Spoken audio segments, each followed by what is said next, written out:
The research vessel Prometheus broke apart at 3 in the morning during the worst storm I had ever witnessed in 15 years of marine biology fieldwork. My name is Nathan Cole, and I was 42 years old when I died for the first time.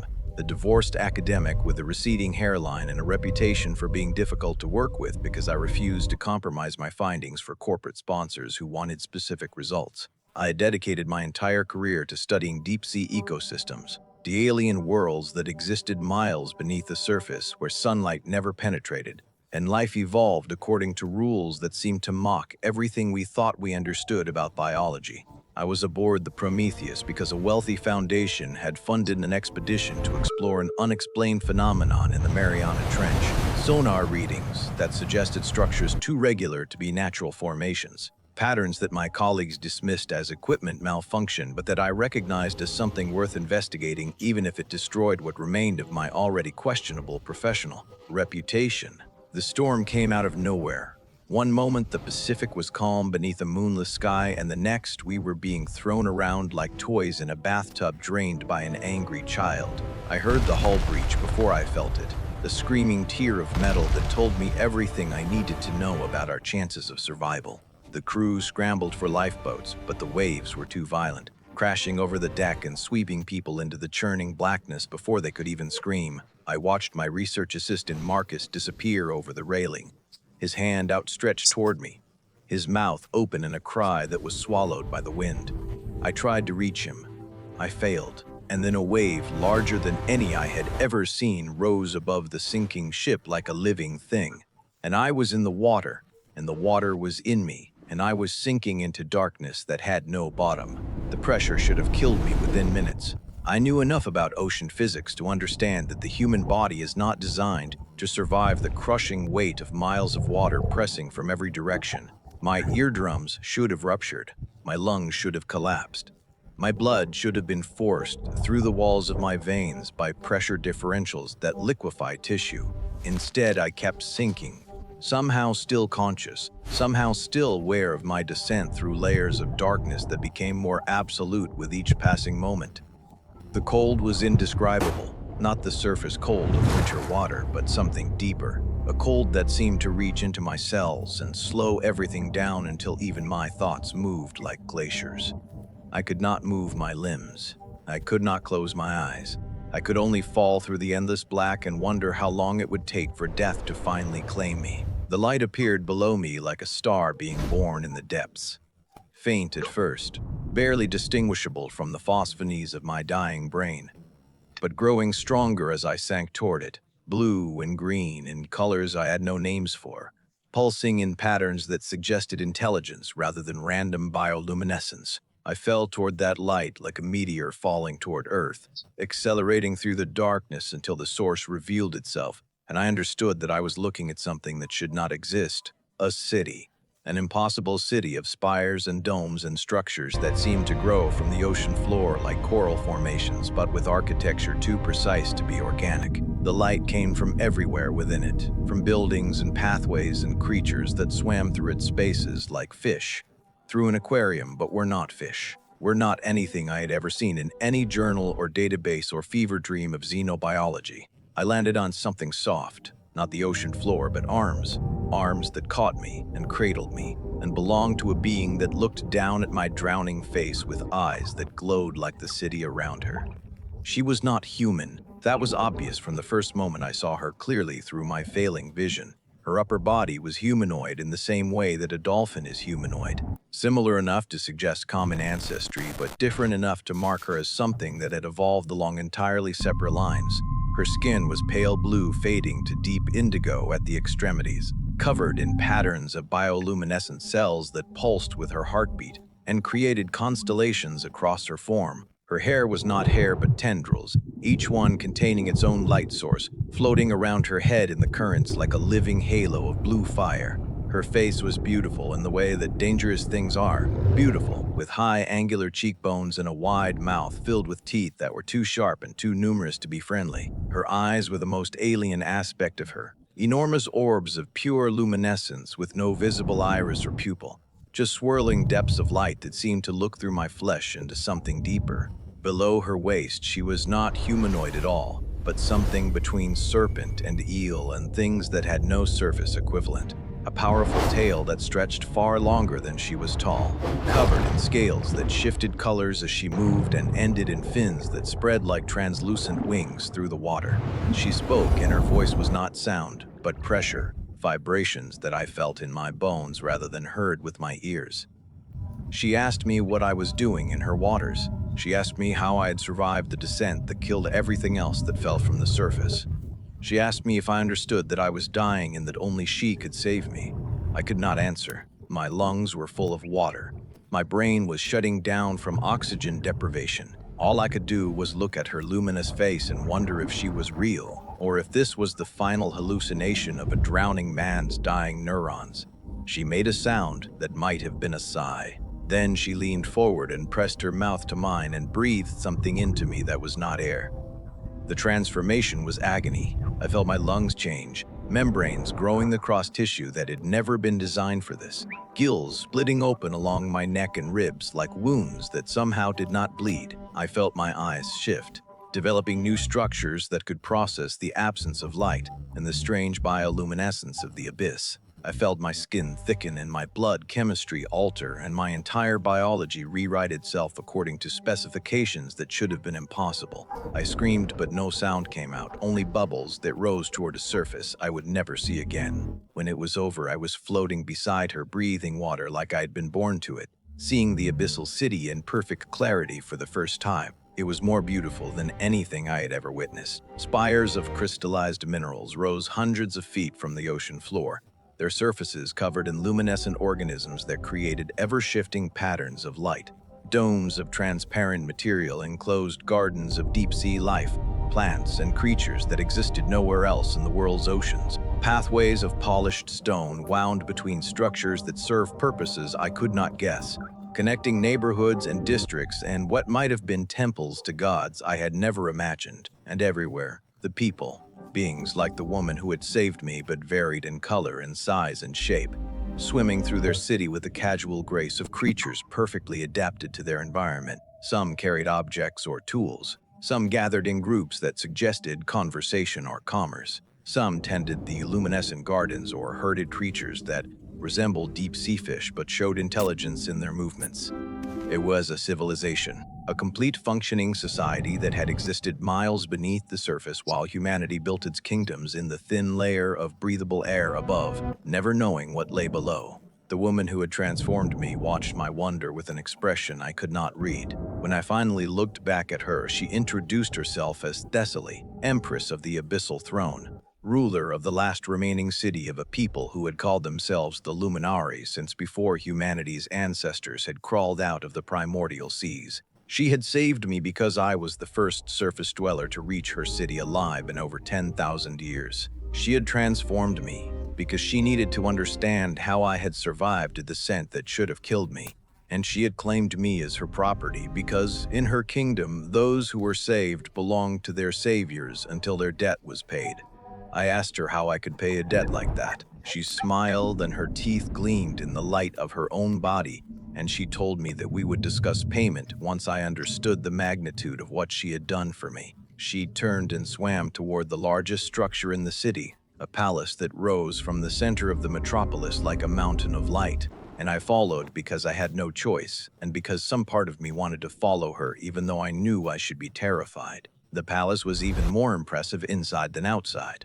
Corridors of polished stone and luminescent crystal leading to chambers that served functions from the obviously practical to the completely mysterious. Thesili led me through her home with the casual confidence of absolute ownership, introducing me to servants and guards and advisors who looked at me with expressions ranging from curiosity to hostility to something I could only interpret as pity. She explained things as we walked, filling in the gaps in my understanding with information that rewrote everything I thought I knew about Earth's history.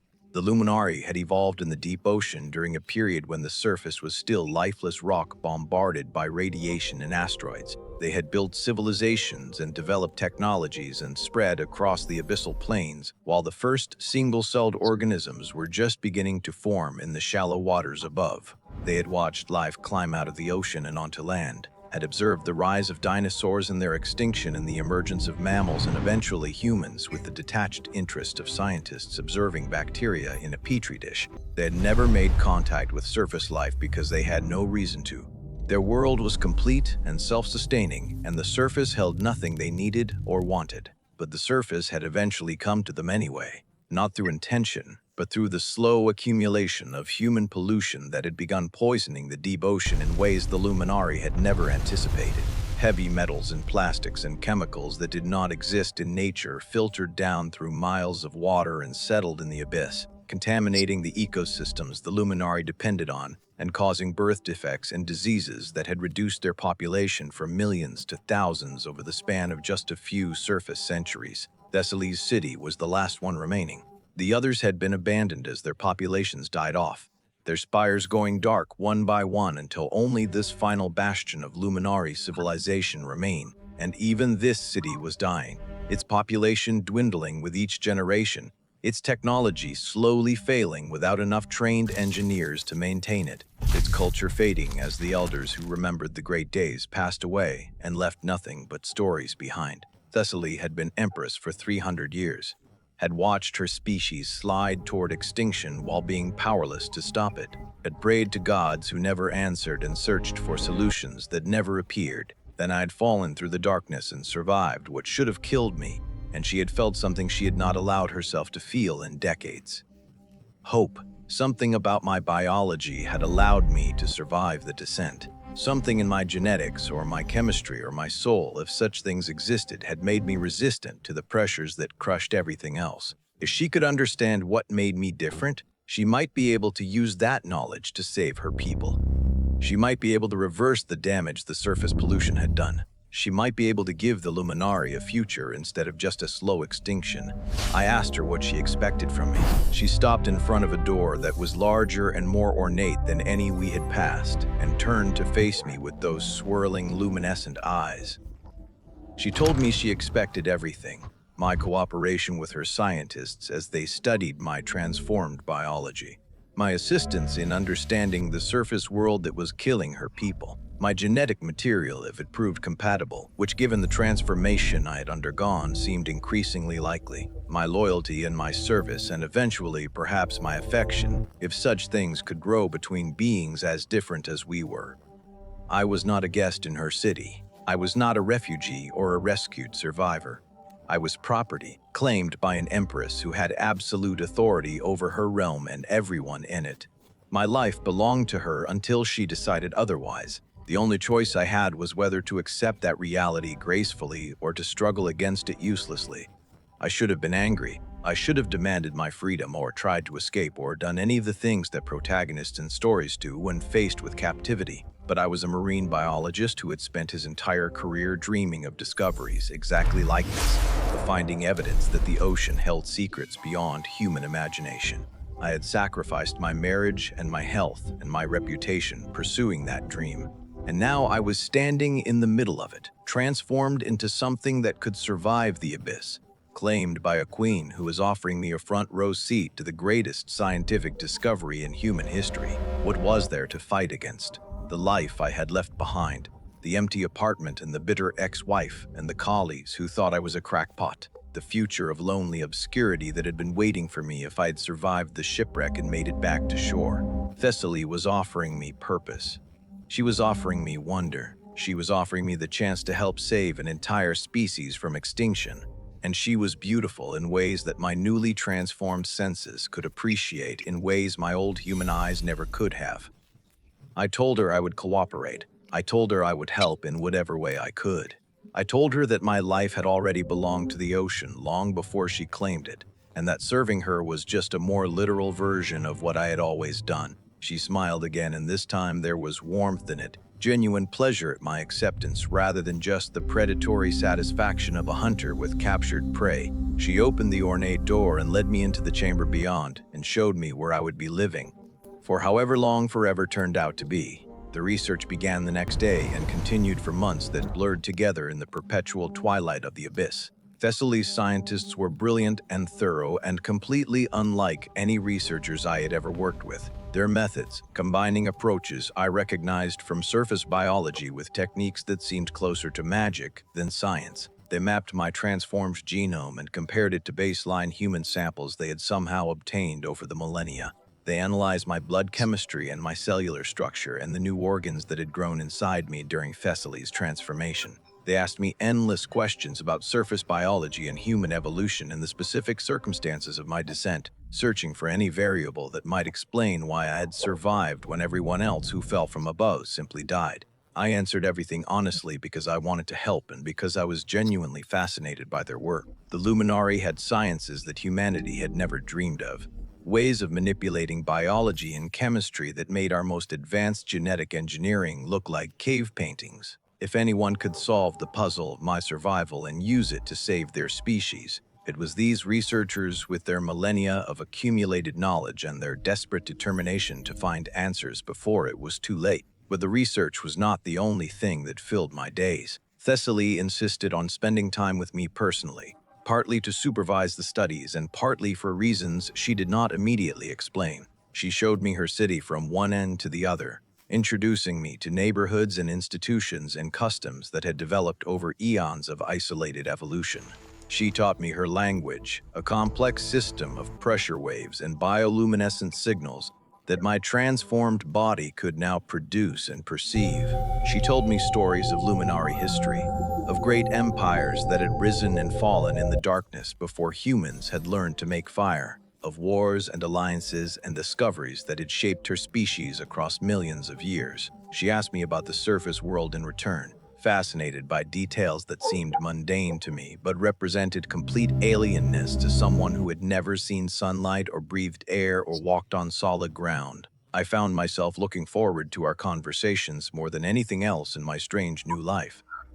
The attraction grew slowly, almost imperceptibly at first. I noticed the way her bioluminescence changed color when I made her laugh, soft pinks and golds replacing the cool blues of her normal state.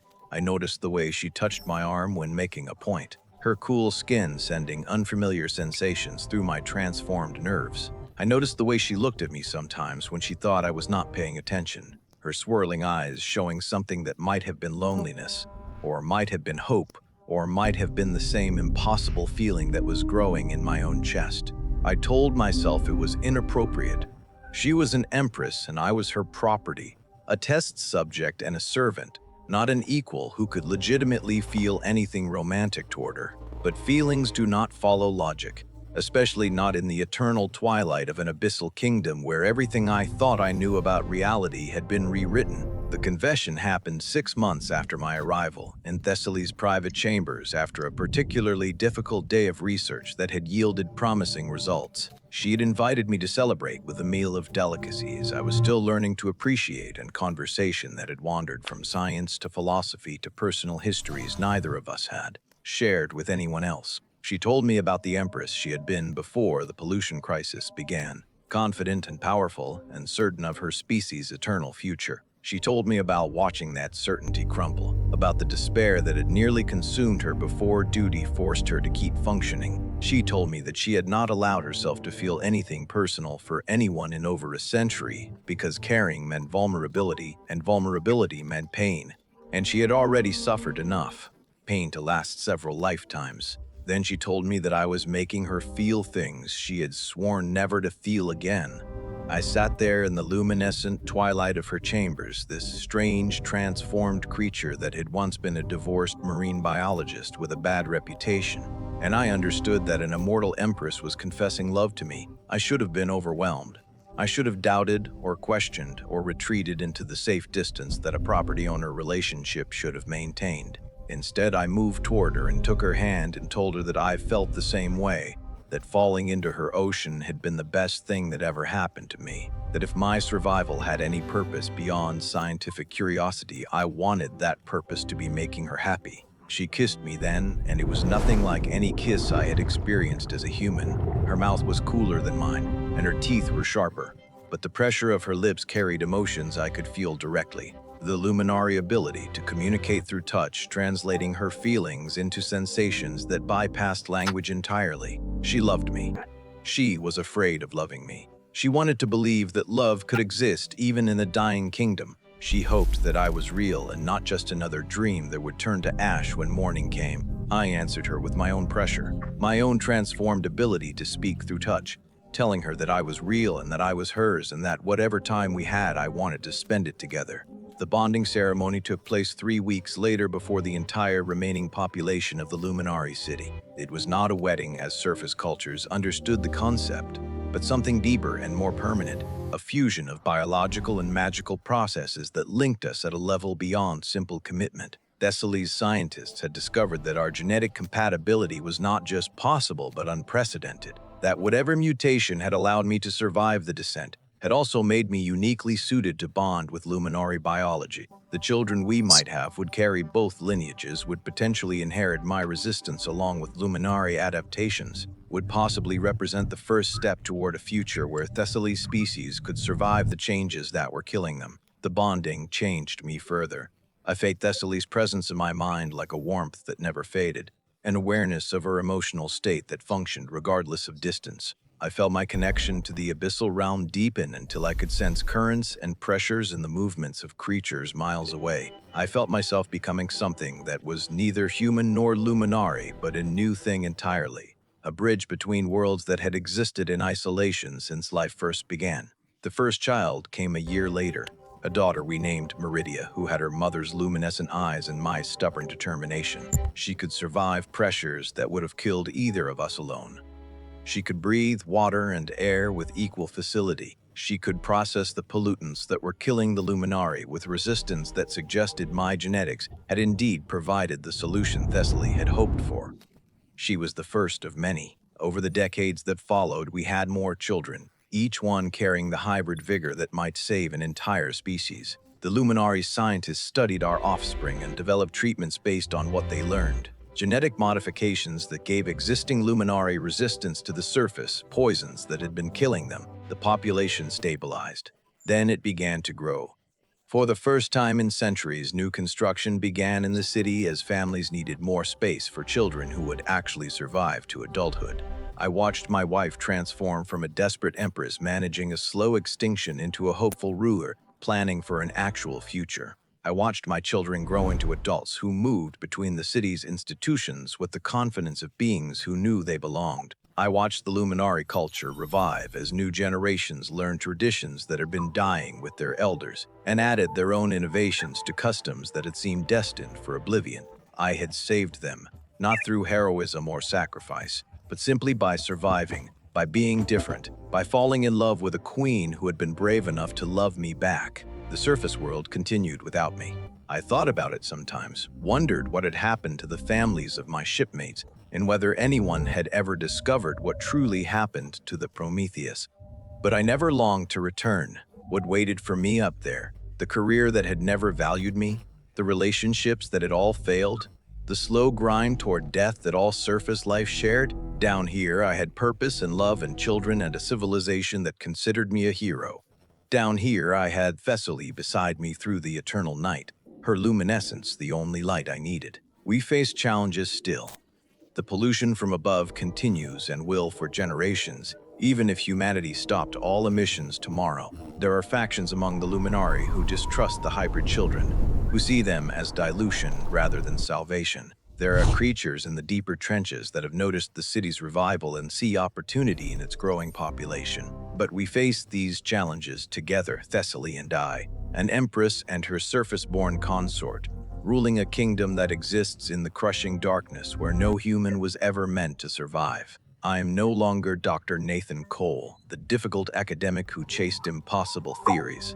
I am Prince Consort of the Abyssal Throne, father of a new hybrid lineage, the first surface dweller to join the Luminari in over 10,000 years. I am exactly where I belong, and when I hold Thessaly in the eternal twilight of our chambers and feel her love through the bond that joins us, I know that drowning was the best thing that ever happened to me. You decide what happens next. Part 2 awaits, but only if you demand it. The deep trench creatures are gathering. An ancient enemy of the Luminari awakens in the Hadal Zone, and the surface world has finally detected signs of the Abyssal Kingdom and is sending expeditions to investigate. Smash the like, leave a comment, Tell me you want more. We spent weeks on this, sleepless nights, endless revisions, all for you. If you want the saga to continue, prove it.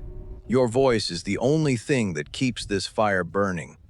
The abyss is watching, the Empress is waiting, and the war for the ocean depths has only just begun. The choice is yours.